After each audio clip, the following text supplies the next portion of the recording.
राष्ट्रीय शैक्षणिक संशोधन आणि प्रशिक्षण परिषद द्वारा सादर कार्यक्रम आजीच्या घराकडे कार प्रवास। आज सकाळपासूनच आकाश आणि रिंकी खूप उत्साहात होते। आज ते आजीच्या घरी जाणार होते। आकाश नुसता वडिलांची ऑफिसमधून घरी येण्याची वाट पाहत होता। संध्याकाळ होताच रमेश बाबू ऑफिसमधून परतले। लवकरच आजीच्या घरी जाण्यासाठी टॅक्सी बुक केली। रिंकीने सर्व सामान तिच्या आईसोबत टॅक्सीत ठेवले होते। दुसरीकडे वडिलांनी समजावल्यानंतरही आकाश जिद्दीने ड्रायव्हरच्या शेजारी बसला आणि टॅक्सी आजीच्या घराच्या दिशेनं निघाली। गाडी घरापासून थोड्या अंतरावर पोहोचली तेव्हा आकाश आणि ड्रायव्हर काका दोघांनीही सीट बेल्ट घातला नसल्याचे रिंकीला दिसले। आकाश, तू तुझा सीट बेल्ट लावला पाहिजे। मला माहित आहे, मी महामार्गावर पोचल्यावर लावीन। काका, तुम्ही देखील गाडी चालवताना सीट बेल्ट लावला पाहिजे। ड्रायव्हरने रिंकीच्या बोलण्याकडे दुर्लक्ष केले। तेवढ्यात रिंकीची नजर गाडीच्या साईड मिररकडे गेली। काका, या तुटलेल्या काचांमधून मागून येणारी वाहने कशी दिसतात तुम्हाला? मी अनेक वर्षापासून गाडी चालवतोय, मला या आरशाची अजिबात गरज नाहीये। पप्पा, हे काका किती निष्काळजीपणे गाडी चालवतात। आपण आजीच्या घरी सुखरूप पोहोचू ना? रिंकी, काळजी करू नकोस, सगळं काही ठीक आहे। आता गाडी हायवेवर आली होती। आकाशने अजूनही सीट बेल्ट घातला नव्हता। त्याचे संपूर्ण लक्ष रस्त्यावरून येणाऱ्या जाणाऱ्या इतर वाहनांकडे होते। रिंकीने पुन्हा एकदा त्याला सीट बेल्ट घालायला सांगितले। आकाशने चिडून सीट बेल्ट लावला, पण तो सैल करून हाताने धरला आणि पुन्हा एकदा येणाऱ्या जाणाऱ्या गाड्या पाहू लागला।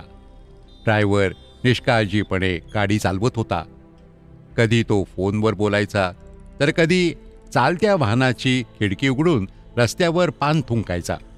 रमेश बाबूही त्याच्या बेजबाबदार वागण्यानं नाराज झाले होते। ऐका, पुढे रस्ता अरुंद आहे, गाडी सावकाश आणि हळू चालवा।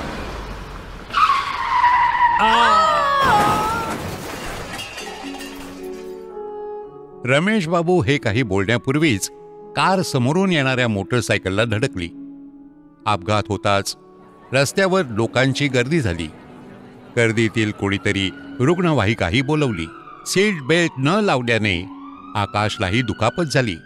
दुसरीकडे मोटरसायकल स्वारनेही चालकाकडे नुकसान भरपाईची मागणी सुरू केली। बघा, तुमच्या निष्काळजीपणामुळे काय झाले ते। सर, मला माफ करा, माझी चूक झाली, मी लक्ष दिलं नाही। कोणताही मोठा अपघात झाला नाही आणि कोणतीही गंभीर जखम झाली नाही याचा आनंद रिंकीला होता।